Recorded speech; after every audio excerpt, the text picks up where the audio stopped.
Could this be Notre Dame's most talented team in the past decade? Pete Sampson and I discuss next.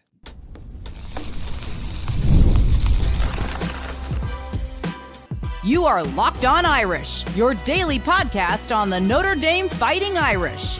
Part of the Locked On Podcast Network, your team every day. What's up and welcome in. This is Locked On Irish, your daily Notre Dame podcast. And today is Tuesday, April 30th. And thank you for getting your day started right here by making this your first listen of the day. I'm Tyler Wojciak, and I am the host. I'm a Notre Dame alum and producer at Fox Sports. And you can watch this show on YouTube, or you can listen wherever you get your podcasts. If you are watching along on YouTube, please give the video a thumbs up and subscribe to the channel. Or if you're on the go and you're listening to the podcast, please just take a moment, rate the show 5 stars, leave a nice review, and subscribe there as well. I know I say it all the time, but it really does go a long way in helping me grow this show, and I really appreciate everyone who tunes in every single day and who helps us out along the way. Today's episode is brought to you by FanDuel. Make every moment more. Right now, new customers get $150 in bonus bets guaranteed. That's $150, win or lose. Just visit FanDuel.com/locked-on to get started. Okay, big show on tap for you today. Notre Dame beat writer Pete Sampson makes his return to the program to cover a bunch of different topics, including the NFL draft, spring practice, the transfer portal, NIL. We cover it all in today's episode, so let's bring in Pete. All right, Pete Sampson from The Athletic is back with me here. We're fresh off the NFL draft and the end of spring practice for Notre Dame. Plus, the transfer portal is still open, so there's a bunch of things I want to ask you about today, but let's start with the draft.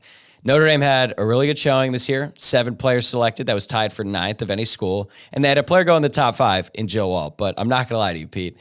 When I saw where all these guys were selected, I couldn't help but feel, even more disappointed about the way that the 2023 season went. I just think there was simply too much talent on the roster to go 9-3. But that's just me. What was your biggest takeaway from the NFL draft as it relates to Notre Dame? That it's funny. Somebody texted me who's tied into the program after Fisher got drafted in the second round. It's like, so explain the Clemson, Duke, Louisville games to me, and throw in Ohio State there too. And it's like, does this make it look worse now? And I was like, well, the quarterback is still an undrafted free agent, and that is not a world that we thought we were going to be living in as the season played out. So. I think that they were a good team. They should have won one more game than they did, but the draft didn't make me think, oh man, Notre Dame they underachieved. But yeah, it just the problem was the quarterback. We thought Notre Dame had maybe like a 2nd or 3rd round quarterback at some point last season, and it turns out they had an undrafted free agent. So I think that ultimately was kind of what undid the season. Yeah, I don't think there's going to be any guys from last year's receiving core getting drafted. No. I don't think that's happening anytime soon. All right, we talked about last year's transfer quarterback. Let's talk about this year's transfer quarterback, because you're not winning anything meaningful in college football unless you have a really good quarterback. And I think Notre Dame has one in Riley Leonard, but obviously I'm concerned about his health, especially considering the potential issues at offensive tackle as well. But I also see Riley Leonard's name on some like 1st and 2nd round mock drafts for next year, which, those are happening in April, and they're basically clickbait because most of these guys haven't had a chance to really evaluate them. But still, the fact that he's held in such high regard by these NFL scouts means something. So how would you describe your expectations for Leonard this season? I don't know what kind of pro prospect he's going to be, but I do have high expectations for him as a college quarterback, like a productive college player. So that, I don't know, the difference to me with Hartman, I feel like when Hartman came in, so much of the sort of the narrative was, how is Notre Dame going to improve him as a pro prospect? They didn't. And with Leonard, I think so much more is like, how does Riley Leonard help Notre Dame win games? Like the pro prospect stuff will take care of itself. I just think he's going to be a really good college player. But yeah, it's like you see him pop up on these mock drafts, and like, I don't want to give people like the wrong impression here, but it reminded me a little bit of like, you remember when Phil Dracovic was catching the glow up of like, this guy is a future pro right when he got to Boston College. You're like, okay, come on, guys. Yeah. Leonard is obviously much more accomplished than that, but I think there's so much projection with Leonard that I want to see it. But when that next season ends, I don't care if he goes in the 1st round or the 5th round. he needs to be a really good college quarterback, and I think at a minimum he's going to give that to Notre Dame. Yeah, I think especially in Denbrock's offense, which is so quarterback run heavy, he's going to be put into positions where he can succeed at Notre Dame. So I just feel like, look, as long as he stays healthy, he should be good enough because the team around him is so good. And that's really the next thing I wanted to ask you about, because I'm not trying to get too far ahead of myself here, but I feel like this is the most talented Notre Dame team from top to bottom than they've been in a really long time. Like, I think back to that 2015 team. I think like at the high end, that was probably the most talented team. But we saw as the year went on, they just did not have the depth that they needed to sort of sustain. And they also dealt with like a million injuries. But I feel differently about this year's team, because I feel like not only did they have that high-end talent, they also have a lot of depth. So how would you compare this roster to some of the best ones that Notre Dame has had in like the past decade? I mean, 2015 was way up there in terms of the talent on that roster. You know, in the first 22. I thought the 2020 team was really good. Not flashy in any way, shape, or form, but I mean that offensive line with was Banks, Hainsey, Eichenberg, Patterson, Kramer. I think Lugg was your sixth guy with a third-year starting quarterback. He had to come in. Book. Yeah, he had to come in later in the season. Yeah, I mean that was a really good team, and it was so old. And like that team reminds me of this team a little bit, but where like the offense was incredibly old there. Now I think that's Notre Dame's defense, with Mills, Cross, Kaiser, Watts. So I don't think it has the 2015 like pyrotechnic offense that I mean. That offensive line was insane. I mean, that was like Quentin Nelson was Stanley, your fourth guy. Nelson, McGlinchey. I mean, come on. That Mustafer, I think, or no, it was Nick Martin. It was Nick Martin. Mustafer was your backup center. And then Elmer was like one of the best ones. He probably would have been an NFL player. Just decided he didn't want to play football anymore. Yeah, that was like top 10 picks all over the place. So I don't think that this team is as talented as 2015. I think the coaching staff is better, certainly at both coordinator spots, even though Denbrock was pseudo offensive coordinator on that team. Defensively, much, much better. So that's I like the way the program is fits together now more than back then with the staff. So but I mean that team was incredibly, incredibly talented. So just to be clear, you think Al Golden is better than Brian Van Gorder? Yes. Yeah, that's kind of the insinuation there. All right. I'm glad we squared that up. When I look at this team, like there's so much talent, and the offensive tackles have, they've been the talk of message boards and everyone who covers the team, because I think, it's obviously a problem that the staff is going to have to figure out. And I don't blame the staff either, for the record. Like, this is just what happens when you have two guys leave early at a position where that rarely ever happens. The development for the younger guys just takes a little bit longer. But like, based on all the years you've been doing this, do you think that the offensive tackles and the issues there, is it fixable between now and the start of the season, or maybe, a few games into the season? Because I feel like sometimes you could look at a team or a position group in spring ball, recognize that it's an issue, but it's like, there's not really that much I can do about it. Like the wide receiving core in 2022, they barely had any guys, and they just weren't active in the portal. So how concerned are you about the tackles relative to the ability to improve it and it no longer be an issue?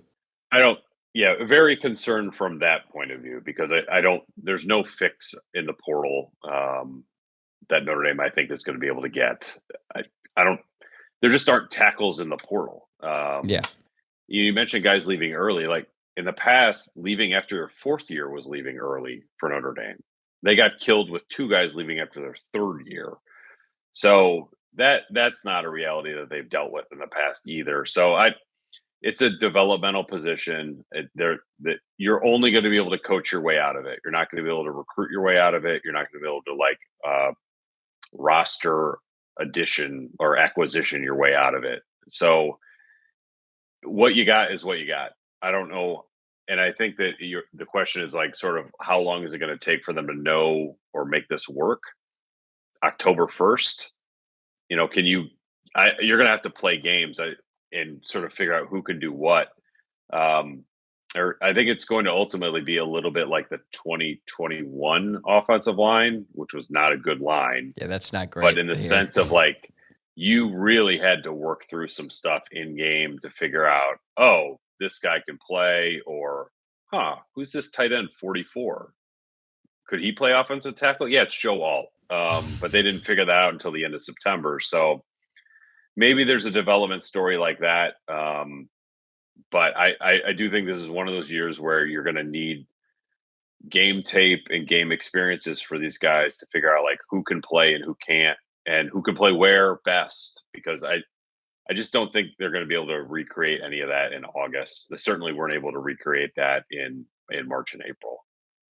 Do you think that the first unit offensive line that we saw throughout much of spring practice with Jagasaw, Coogan, Craig, Shrouth, and then Tosh Baker, do you think that's going to be the group that we see in College Station? I wouldn't be surprised if Spindler beat out Coogan. I feel like Baker will start at A&M. I also could see Emil Wagner starting later in the year. That's sort of, I think, one of those, you hate when college coaches or coaches at any level, it's like it takes a loss to make a change. But I could see that happening at that position where they're just like, we tried this. We thought this was our best group. It didn't work. We're going to reshuffle it. Jagasaw, maybe you can move to right. Emil, can you play left? Spindler and Coogan are rotating. I'm not sure how that's going to work, but certainly in 2021, it was not smooth at all. But I'm not really sure that they had a whole ton of options. It was kind of one of those you had to work through. You sort of had to take your lumps and just sort of play through it and figure out what you had. And I think that's going to be a similar story for Joe Rudolph this fall. Yeah, sometimes it takes a loss to make a change, and then there's sometimes where there's just a couple bad possessions at the start of the Louisville game, and you're like, you know what? Let's just totally change everything on the fly and see if we can figure this out on the road. Let's hope we don't see that again. But last question I have about spring practice. If you had to pick one player from the entire team that impressed you the most when after you had seen it all, who would that be? Other than CJ Carr, do you want like the CJ Carr in a separate category for the answer to this question? No, that's exciting. It doesn't get old to hear that. I have not seen a freshman quarterback or a mid-year quarterback look as good as him in a practice ever. And we saw it twice. So what he did was just incredible, because you see these young quarterbacks, they get out there, they can barely snap the ball most of the time. It's not run an offense, signal Cam Williams to come back in the blue gold game. It's not move around in the pocket and walk on Jack Polian for a near touchdown in the scrimmage practice. It's like, I don't know what I'm doing and the ball is behind me and I just got tackled by five guys. So what Carr did when we were out there, I just thought was incredible. It makes 2025 just fascinating to sort of see what this team is going to be when potentially they're building around this new quarterback who, they've had guys who we thought have been the guy before. But man, the stuff Carr was doing, we didn't see from Buckner or Jakovic or Wimbush or Kaiser. Or Golson. Like, none of those guys did some of the stuff we saw Carr do in spring. So to me, far and away, he is the guy where I'm just like, okay, that changes sort of, not this season, but it changes sort of what maybe Notre Dame football can be moving forward.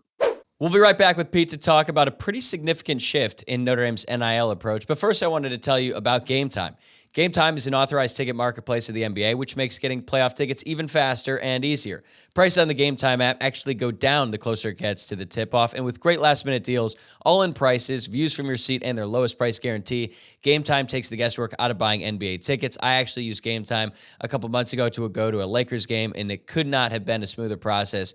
Gametime is the only ticketing app that gives you the complete peace of mind with your purchase. You can see the view from your seat on your phone before you buy, but my favorite thing about Gametime is the pricing shows your total cost upfront, and you can buy tickets in seconds with just 2 taps. Take the guesswork out of buying tickets with Gametime. Download the Gametime app, create an account, and use code LOCKEDONCollege for $20 off your first purchase. Terms apply. Again, create an account and redeem code LOCKEDONCollege for $20 off. Download the Gametime app today. Last-minute tickets, lowest price, guaranteed. Today's episode is also brought to you by FanDuel. It's playoff time in the NBA and NHL. Baseball is in full swing, and FanDuel is your place to bet on every game. Right now, new customers get $150 in bonus bets guaranteed. That's $150. Win or lose, you could bet on everything from slap shots to home runs to slam dunks, all in an app that is safe, secure, and super easy to use. What are you waiting for? Just visit FanDuel.com/lockedon and make your first bet an automatic win. FanDuel, America's #1 sportsbook. That's a perfect segue into my next question, because I've been surprised at how few players have entered the portal from Notre Dame so far. Yep. I thought, to be clear, that could all change in an instant. Now that I just said that, like, Riley Leonard's going to enter the portal tomorrow morning. But I thought for sure that either Kenny Minchie or Steve Angeli would have put their name in by now, given how crowded that room is right now, plus the fact that CJ Carr looked as good as he did throughout spring practice. And then I also thought that more guys at the bottom of the roster, from like scholarship numbers 75 to 85, would look elsewhere. So again, this could all still change over the coming days. I think the portal is still open for a few more, but I think that the fact that so many of these guys want to stick around is really encouraging for Notre Dame. It suggests that the team is really bought in. What do you make of Notre Dame's approach to the portal this cycle and the lack of attrition? I'm a little surprised that they haven't had more guys leave. Now, they had a ton of guys leave in December. So maybe that balances out a little bit. And I do think like the portal in the spring window has been, I think, a little bit overblown in terms of how much activity there was going to be. Because I think a lot of schools are just seeing there's like, you spent your money in January, there's not a lot left to spend in April. So that maybe that's part of it as well. But I think it speaks well for Notre Dame about people wanting to be here, the culture that's in place. I think it speaks well about the NIL program that's in place. It's profitable to stay at Notre Dame for reasons beyond the degree. And if you're somebody like Deion Colsey, for example, and you're going to I believe he'll graduate like imminently, then you can leave whenever because you're a grad transfer. And if I was that close to getting my degree from Notre Dame, I wasn't smart enough to attend there, I sure as hell wouldn't walk away from that with one semester to go. So we'll see. I could see some movement on like those types of players down the road, or maybe this summer. But I'm a little surprised they haven't had more guys sort of at the back end of the roster, because certainly there are older players who have been either beaten out by younger players or know they're going to be beaten out by younger players, whether that's, CJ Carr at quarterback, Kingston Viliamas at linebacker. It's clear Notre Dame has some dudes in the younger classes. Christian Gray at corner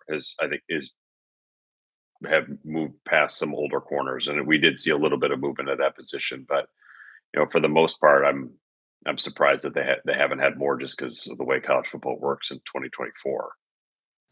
Yeah, I was not going to ask you about NIL, because I know you've been doing these speaker series around the country, and I imagine that like 90% of every question that's asked is about NIL. So it's at least half. Yeah, so forgive me if this question is not good or you've already been asked it many times. When NIL first became a thing, I think every single fan base in the entire country outside of Texas A&M and Miami was pissed off because they felt that their school and their program did not have a good enough NIL program. A lot has changed in the few years since then, including for Notre Dame. And I think that something happened. There was a shift where all of a sudden Notre Dame became a lot more aggressive, and they were pretty open about it. So did you recognize a moment? Was there a time when you're like, oh, wow, the university gets it now, or the athletic department? What changed? Because now it seems to be in a really good place, and it seemed to have happened rather quickly. Yeah, I agree. It happened real fast, because I think that they were playing sort of like a altruistic NIL game at the beginning of like, this is what NIL is supposed to be, which the more they said it, it sounded more naive, because like, well, this is what NIL is. It's something it's not what you're doing. But I also think like everyone else's NIL program figured out, like, actually giving $500,000 to a high schooler isn't a good idea.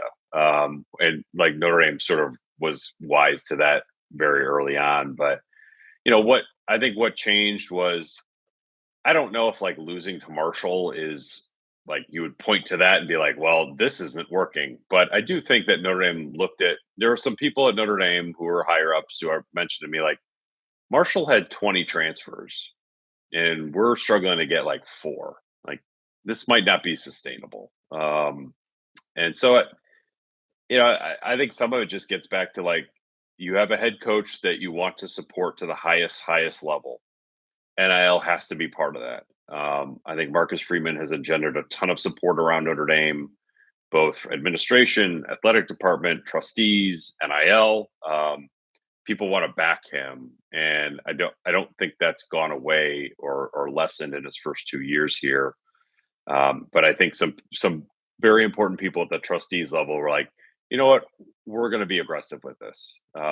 It's great that we want to do charitable works, and that's fine, and they do that, but they're much more aggressive with it than they were when they started, and that shift has surprised me, frankly, because I just did not think Notre Dame would come around this quickly to sort of playing the game a little bit more like everybody else. Yeah, I did not expect it to happen this quickly. And I think, all the people involved with that deserve a ton of credit because it just wasn't something that most people expected. But I also like the way that they use NIL. They're much more aggressive in the transfer portal and with retaining guys like Howard Cross and Riley Mills. And I think that's the way to go because they're more proven commodities. But we talked about the transfer portal like in that first cycle, most teams spend most of their money. Now, I'm sure that they budget a certain amount for the spring cycle just in case, but based on the people you've talked to, how aggressive has the coaching staff been at looking into acquiring talent in this cycle specifically? Because outside of needing to find a new punter, there's really not a ton of other holes. Not very aggressive. And everyone has a budget. Marcus Freeman will tell you that. And when you're acquiring a quarterback, a lot of that budget goes to the quarterback. So that I think that's probably part of it. But also, it's like you look around, there's just not a lot of talent out there that I think makes sense for Notre Dame because who are the guys who are jumping in the portal? Those skill position players. It's like running like Dylan Edwards, who was a one-time brief Notre Dame commitment as a running back, flipped from Notre Dame to Colorado after flipping from Kansas State to Notre Dame. He jumped in the portal. Well, like Notre Dame's not in the market for a running back. Like that's not a good use of your money. At this point, a receiver would be a terrible use of your money. It's just offensive tackle. Everyone wants one. There are very few available that would make sense for Notre Dame. There may not be any. So it's I think Notre Dame got its work done early. Now what they need is a punter. They would love another DB, and if you could create Ronnie Stanley and put him in the portal, they'd take him too. But that's just not realistic. So it's like you can find a fifth defensive back and a punter. At this point, I think that's about as good as you're going to be able to do in the transfer portal if you're Notre Dame. Yeah, I'm glad that they recognize Ronnie Stanley's don't just appear in the portal because it does seem like a certain coach at Colorado actually thinks that's how it works and that's how he looks to build his offensive line. But you're right. Like I think it's a testament to how well Marcus Freeman and his staff have recruited the past 3 years because there aren't really any glaring holes on the roster that they need to fill. And this past weekend, they added a big-time commitment in 4-star defensive back Dallas Golden out of Florida. You've had a chance to meet with him and his family. And, besides the fact that his last name is literally Golden, why do you believe that he was such a can't-miss prospect for Notre Dame? Well, I think it's the way I tried to explain this is like are there more talented players than Dallas Golden out in the country? Yeah, there are a few. And are there better fits for Notre Dame? Yeah, probably a few of those too. But the Venn diagram there of like elite talent and fit for Notre Dame is pretty much one circle with Dallas Golden. So there just aren't a lot of Dallas Goldens out there. And so when you can get in on one where he's not just an elite player, but an elite fit for you, you have to land him. And that's what it comes down to. I mean, could he play safety? Sure. I think he's a corner.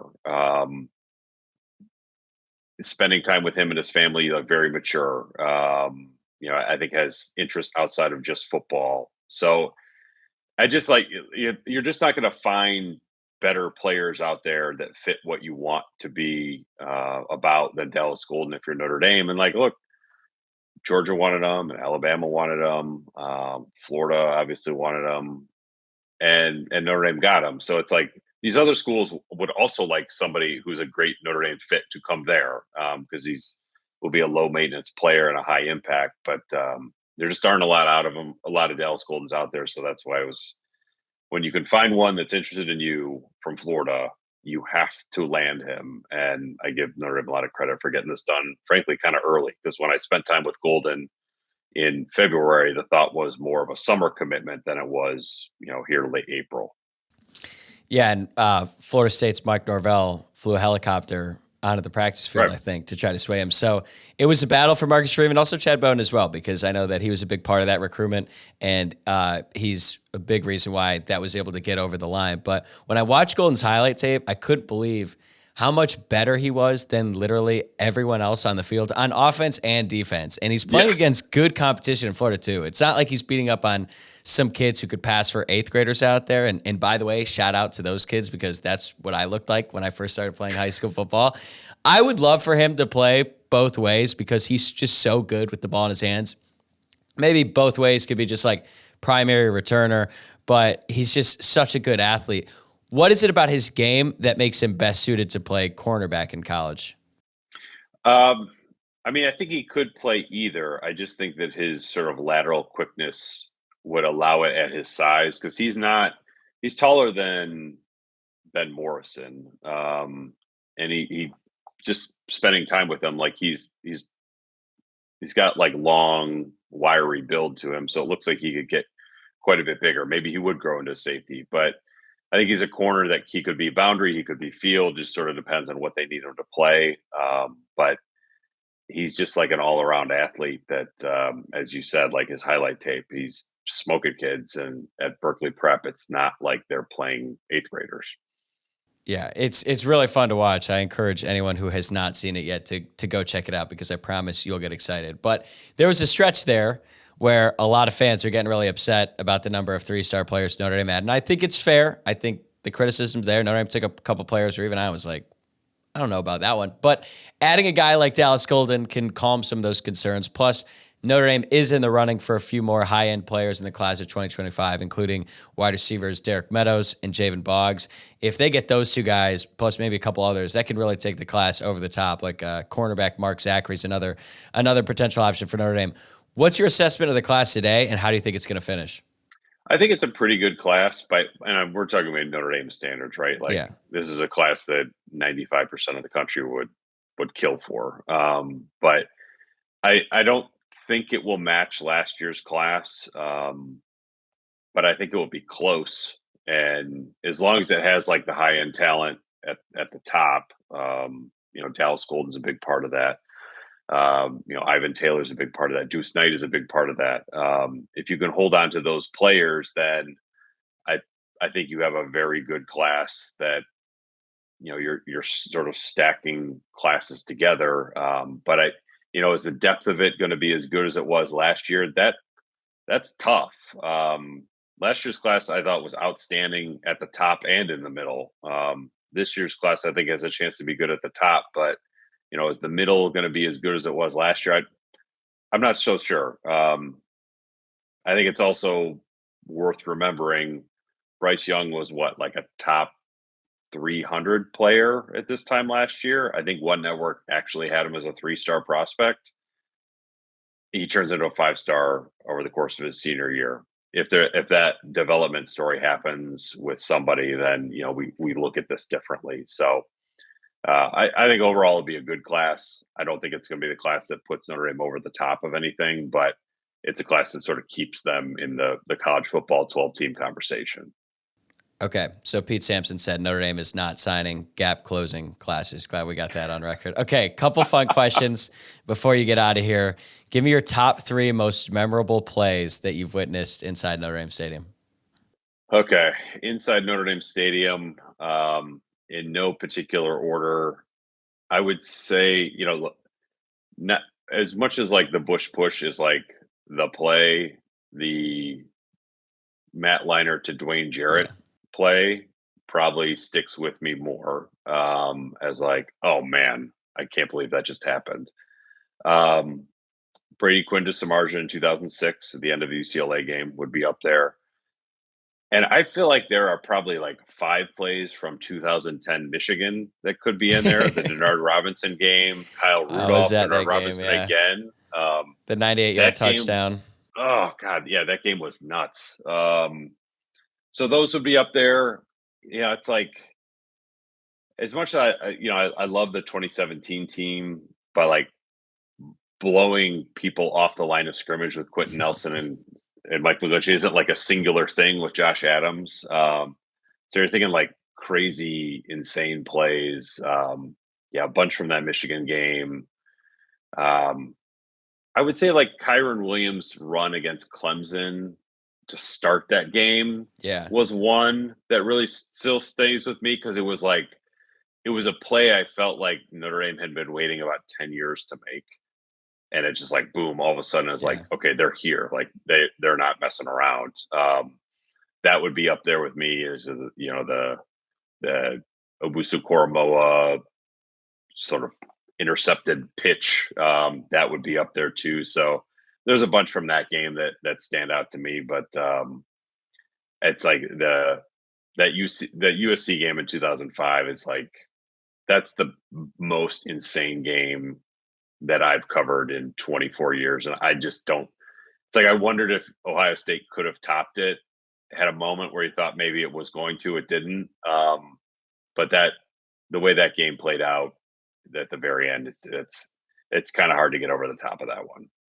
Yeah, I'm surprised you didn't mention the Zibby punt return because I wasn't at that game. I wasn't at that game for the record, so I can't claim to have witnessed that in person. That is a huge oversight on my part because I am like, cover the team. I'm not a fan of the team. I didn't go to Notre Dame, but on that play, I do remember like the hairs on my neck and arms, like so. It's like oh my god, that play probably more than anyone that I've covered was one where I was just like, you could feel like the stadium just sort of like leave the ground for a moment. That was an incredible play.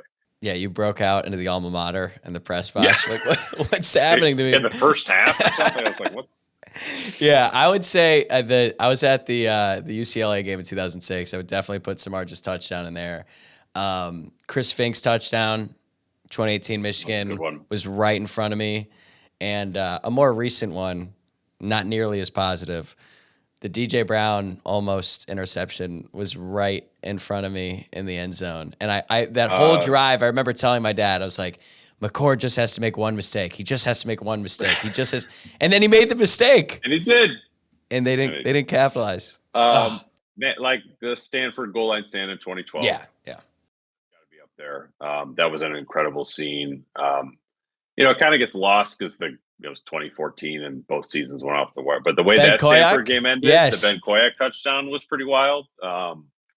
So that would have to be up there too. That was very underrated because of the way that season ended. It's forgotten. I also think that like if Notre Dame had beaten Florida State, Everett Golson's play on 4th and 18 to Corey Robinson would go down as like one of the greatest plays in Notre Dame history. But honestly, that play and even Koyak's, even though they ended up winning that game, kind of lost in history just because of the fact that Notre Dame absolutely collapsed down the stretch. But last one here, who is the best Notre Dame player that you've covered and who is the best player that they faced? All right, faced is easy. It's Reggie Bush. It's not even close. Like that guy, that was to watch him play live that's kind of one of those like I would pay for this press credential to watch this. He was that good. I think there was a play. I can't remember where the year it was. It was at Notre Dame Stadium, I think. And he motioned out wide. And a Notre Dame linebacker went with him. So it was just like one-on-one outside the numbers, Reggie Bush versus this poor linebacker who just got absolutely roasted. And yeah, I wasn't around to cover Rocket, but I get the sense that what it was like where anytime he touched the ball, it just sort of like took your breath away for a second. That's what covering Reggie Bush games were like. Best Notre Dame player. I mean, it's weird to say a guard, but like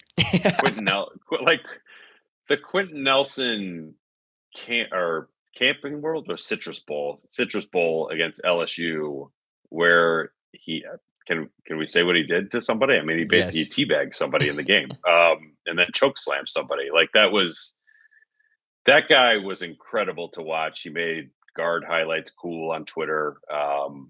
That was incredible. Golden Tate would be way up there too.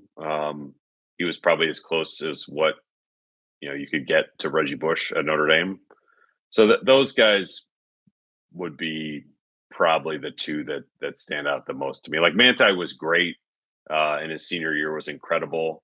But I'm not sure he was somebody that like wowed you with like this overwhelming athleticism the way that maybe some other players did, whether it be Nelson or Golden Tate. So I think those would probably be my two.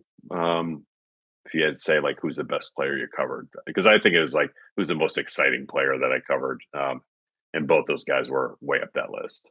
Yeah, if you're looking for the most exciting, I think Golden Tate has to be up there. He also had the ball in his hands a lot, which made him even more exciting because he was getting way more opportunities. Like I thought Will Fuller was incredibly exciting, and he still got a lot of touches, but he wasn't he didn't get as many as Golden Tate, and like it's still insane to me that a team with Jimmy Clausen, Golden Tate, Michael Floyd, Armando Allen, Kyle Ridolph went 6-6, but so it went in the Charlie Weiss era. But Pete, you're the best. Thanks so much for taking the time. Be sure to read all of his work for The Athletic and listen to his podcast, The Independent, with another great friend of the program, Matt Fortuna. Pete, enjoy your summer. We'll have to do this again once the season is ready to start, but we still got a few months before that comes around.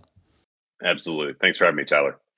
All right, game off. We got to pause here to talk more about Monopoly Go. And I know what you're saying. Flag on the play. You've already talked about that. But there's just so much good stuff in this game. In Monopoly Go, you can team up with friends for timed tournaments where you work together to build up each other's boards. The more you win together, the more awesome prizes you unlock. And there's so much to get, including unique stickers you can trade with friends to complete albums for big prizes, cool new playing pieces to travel the boards with, hilarious emojis for taunting friends when you smash their buildings or heist their vaults. Plus, Monopoly Go feels new and exciting every day with constantly changing tournaments and challenges. A ton include their own unique minigames like digging for treasure or a robot pachinko machine. And there's always new timed events that help you win big, like massive multipliers for everything you win or rent, frenzies. There's always something fun to discover in Monopoly Go. So get off the bench and go download it now for free on Google Play or the App Store. Game on. All right, that is going to do it for today's episode. Thanks again for making Locked On Irish your first listen of the day. I'll be back tomorrow morning. In the meantime, remember to subscribe to the show on YouTube or wherever you get your podcasts, and I'll see you tomorrow.